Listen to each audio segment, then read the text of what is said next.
Most athletes are sold the same lie over and over again, and I'm sick of it. And way too many kids struggle because of undereducation and misdirected focus. What's worse, these individuals think they're doing honest, honorable work. But here's the truth. The basis of the message that they're sending out isn't inherently wrong. But what is wrong is the framing and the approach these gurus take to explain it. So what is this myth you're talking about, you might ask? It's the heavily overplayed idea that athletes aren't getting offers because they just need more exposure or they go to a small school. And from someone who went from a small school all the way to Division I, it is absolutely ridiculous. And trust me, I do know you or somebody that you know has probably used that excuse before and still does to this day. And I was deceived once too, until I proved myself wrong. In today's day and age, it has never been easier to get information across the world. All it takes is a couple clicks of a button on your phone and boom, sent within seconds. You could access college coaches' X's and emails in just one simple search. Hundreds of coaches are reachable through email and social media, and the access exists and exposure has actually never been easier. And I do get it. Coaches receive thousands of emails and messages, even if you still do this. And if you're not a 4 or a 5-star, coaches don't come to you. Those guys do not have to reach out. That's normal. That's a part of the process. And yes, it 100% helps to have a differentiation factor in how you frame your messages, all to drive eyes to your film and your profile. And listen, I'm also not ignoring the fact that getting every single wide receiver coach's contact in the country takes time. So to prove the point of this video to be true, I built a list of every wide receiver coach's contact in the country. Just click the link in the description below to claim it. And now moving forward with the video. You want my honest take? Outreach matters, and messaging does matter. How you frame your messages so a coach might just open your message instead of another recruit first makes sense. It's important. This is where myself and the recruiting gurus align. All outreach does at the end of the day is get your film opened. What these guys don't tell you, they charge you thousands of dollars to get this exposure approach to learn strategies, and yet you still can never out-strategize your skill level and what your film says about you as a player. Film tells the truth immediately. Let me put it like this. Imagine there's an auction in a market, but it's not for everybody. It's for cheese lovers. Stay with me now. There aren't many of them, maybe a couple hundred. And the cheese lovers don't even show up to the market themselves most of the time, but rather send out friends that they trust to go out and get the best cheese for them. Now here's the part that most people miss. It does not matter if you rally up all of the friends and have their attention on you, or get all of the eyes in the market to have their attention on you, or even have the cheese lovers there themselves and everyone's eyes are focused on you if you have mold on your cheese. If the cheese you put on the table looks bad, smells bad, and tastes bad, then it's bad cheese. No amount of attention from the cheese lovers themselves or their trusted friends fixes the fact that you have bad cheese. What actually matters is having the best cheese in the market, because when cheese is good, people buy it. And when people buy things they like, they tell other people. And then before you know it, word gets out. And pretty soon, the cheese lovers hear about it and do not need any convincing because they know where to put their money. And the same thing works in recruiting. The cheese is you as a player, specifically your film, and the cheese lovers, those are college football head coaches. And the trusted friends, those are the recruiting coordinators, position coaches, and GAs of all of the football programs in the country. So to tie this all back together, you still need outreach. You don't want to wait for the friends of the cheese lovers or the cheese lovers themselves to stumble across your cheese in the market. That's not what I'm saying at all. You still need people to see you, and that's the truth. But outreach cannot be as much of a priority as having trustworthy, solid, translatable film to college is. The goal is to have a product that is so good that the marketing of it almost becomes so irrelevant. A product so good that when someone sees it, they want to tell their friends. That's how cheese becomes famous. And to be clear, sometimes kids do have things that jump off the screen early on, like size or speed,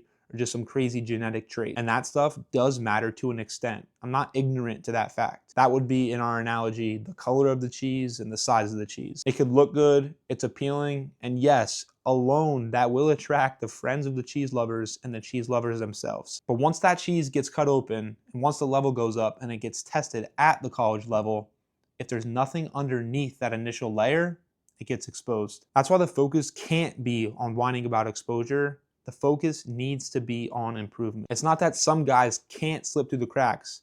I mean, hell, they do. You guys have seen it. I've seen it in my own personal experience. But that's not something to chase. You don't want to be that guy anyway. Because when the cheese lovers take a bite and college coaches actually get their eyes on you, if the cheese isn't good, they're never taking another bite. And that's exactly how coaches evaluate. They're not searching harder for guys, they're filtering. And they do it fast. Decisions happen quickly about recruits, and film answers everything immediately. As a receiver, can you separate? Can you move with efficiency? Do you understand leverage? Do you even look ready? And the truth is, in today's day and age with the transfer portal, the answer to that question is you either do or you don't. College football doesn't work the same way it did just 5 to 10 years ago. Coaches no longer want to develop guys as much anymore. And as fast as guys are hopping in and out of the portal, coaches are getting fired because the teams that they're assembling and putting on the field are not performing. So what coaches do naturally, they look in the portal for the next. So they don't lose their job and they could still put food on their family's tables. And the reason I'm going so in depth with this on both sides is because it's the truth and its logic just makes sense. Recruiting first coaches, NCSA, and Go Big Recruiting, these things are easy to buy into as a parent and an athlete because they sell you the outcome first. Visits, offers, and commitments. The truth?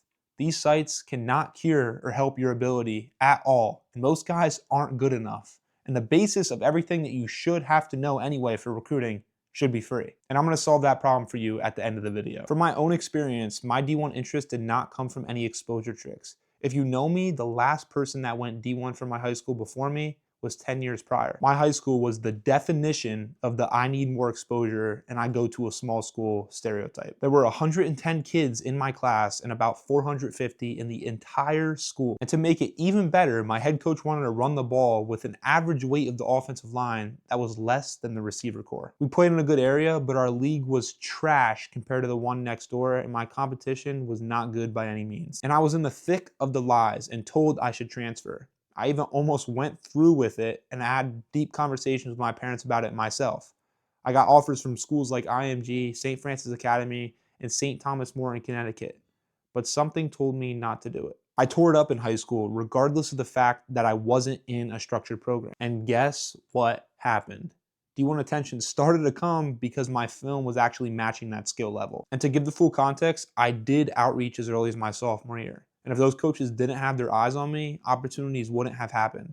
But the thing is, I did it all by myself, just collecting contacts in my dad's office with no help. My ability is what opened those doors. When my film improved, the attention followed from college coaches. And when film didn't improve for other kids in the area, exposure didn't change a thing. Recruiting services can help after development, and they don't create talent.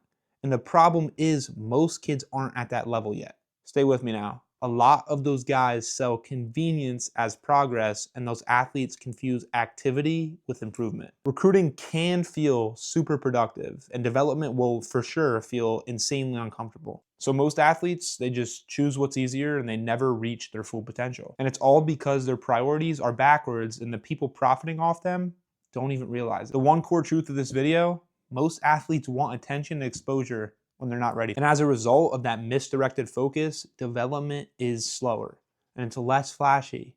I know, but it's the only thing that actually works. The way to do it correctly, build the player first and use outreach as a way to support that readiness that you earned as a player. Exposure is and always will be a byproduct, not the foundation. And what skill does is forces evaluations from the right set of eyes. And to prove this point even further, I'm dropping a free recruiting course breaking down everything that you need to know about recruiting. And trust me, I could charge $3,000 alone for this course. A to Z, I'm gonna cover everything important that you need to know. Make sure to follow my Instagram so you don't miss when it drops. Link in description below.